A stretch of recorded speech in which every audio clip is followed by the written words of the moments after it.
A imunização ativa tem um importantíssimo papel na defesa de organismos das mais diversas espécies.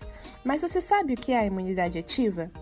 Na imunização ativa, existe contato com antígenos, e assim como na imunização passiva, ela pode ser natural ou artificial. A natural ocorre quando desenvolvemos qualquer tipo de enfermidade e entramos em contato com antígenos do agressor, como quando contraímos viroses ou infecções bacterianas. Porém, é notável que essas enfermidades podem nos levar a estados de saúde muito graves ou até ao óbito, assim como estamos testemunhando com a Covid-19. Então, como forma de combater esse tipo de situação, a imunização ativa artificial, que são as vacinas, foi desenvolvida.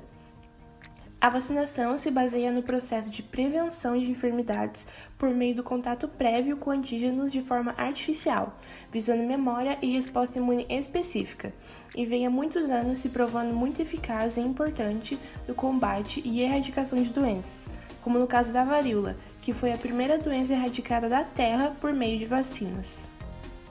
Em campanhas de vacinação, existem vários fatores que devem ser levados em consideração para que a vacina tenha um bom desempenho, tanto biológico quanto social, desde sua produção até a distribuição para a população, o que é cuidadosamente preconizado pelos laboratórios que as desenvolvem.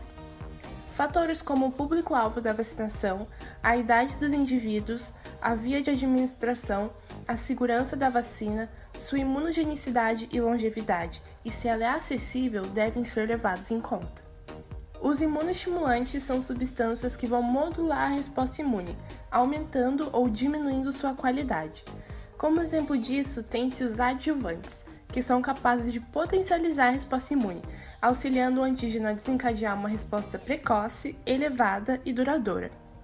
O hidróxido de alumínio é um adjuvante muito utilizado atualmente na produção de vacinas mortas, por exemplo. Em relação à via e à quantidade de doses, deve-se ter em mente que cada vacina terá a sua ideal, ou seja, os laboratórios que estão desenvolvendo a vacina é que vão decidir se aquela vacina deve ser de dose única ou não, se deve ser administrada por via oral, intramuscular, subcutânea ou por alguma outra via, e todos esses aspectos são definidos por meio de pesquisas feitas pelos laboratórios e podem variar completamente de vacina para vacina. Existem vários fatores que podem explicar uma possível falha no desenvolvimento da resposta imune adquirida pela vacina, como a via de administração incorreta, possível morte da vacina viva decorrente da má conservação, por exemplo, a imunidade passiva dos pacientes imunossuprimidos, que é um aspecto importante porque define se deve ser administrada uma vacina viva ou morta, cepas erradas e a administração tardia da vacina. Muitas vacinas são feitas com micro-organismos vivos, tais como vírus ou bactérias que foram modificados ou atenuados para serem menos prejudiciais ou não virulentos quando inoculados, mas ainda assim serem capazes de induzir proteção. Ou micro-organismos que, quando mortos ou inativados, podem permanecer imunogênicos, mas não se multiplicar depois da injeção. A principal desvantagem das vacinas vivas está no risco que elas podem representar para os imunodeprimidos e a possibilidade teórica de reversão à virulência, o que até agora só foi comprovado para a vacina oral contra a poliomielite de ocorrência rara. A termoestabilidade das vacinas não vivas também é melhor. Em princípio, a imunização ativa através de vacinas seguras e potentes é o melhor que a medicina oferece no combate a doenças infecciosas. As vacinas de primeira geração são compostas basicamente pelo patógeno em sua constituição completa, porém laboratorialmente inativados ou atenuados, de forma a se tornarem bons agentes imunogênicos, porém não patogênicos. A inativação do agente infeccioso pode ser realizada através de tratamento químico, por radiação ou aquecimento. Dessa forma, o laboratório garante uma segurança de que o micro-organismo não causará uma reação patológica no paciente.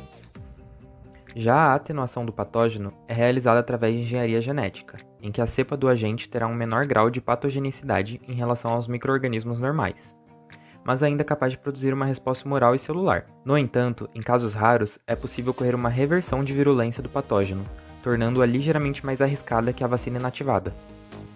Também há um tipo de vacina que fornecerá uma toxina inativada de um certo agente patogênico, isso é, um toxoide, Dessa forma, o organismo poderá produzir uma resposta imune humoral contra essa substância, protegendo o paciente no próximo contato com a mesma. Temos como exemplos de vacinas de primeira geração as vacinas contra a varíola, tuberculose, poliomielite, BCG, febre amarela, entre outras. Nas vacinas de segunda geração, o material entregue ao paciente são formulações contendo as proteínas do patógeno, que normalmente causam a resposta desejada do sistema imunológico.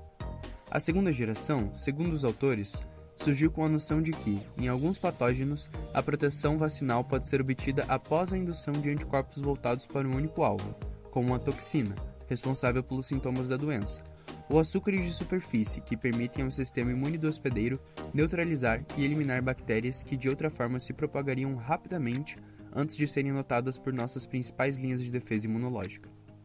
As vacinas de segunda geração se dividem nos seguintes grupos: de subunidades, em que no lugar do patógeno enfraquecido, ela contém porções antigênicas do patógeno; conjugada, em que é feita uma conjugação de moléculas que estimulam o sistema imunológico junto com o antígeno; e recombinantes. Esse tipo de vacina utiliza a tecnologia do DNA recombinante de micro-organismos que não apresentam risco ao ser humano, possibilitando a produção do antígeno por esse micro-organismo. Também chamadas de vacinas de DNA, as vacinas de terceira geração usam da biotecnologia para sintetizar certas estruturas gênicas em forma de plasmídeos, que serão transfectados nas células do hospedeiro. Ou seja, o DNA viral injetado no paciente entrará nas células e se ligará ao DNA humano. Dessa forma, a célula utiliza de sua própria maquinaria para transcrever esses genes e expressar proteínas virais que irão desencadear a resposta imune.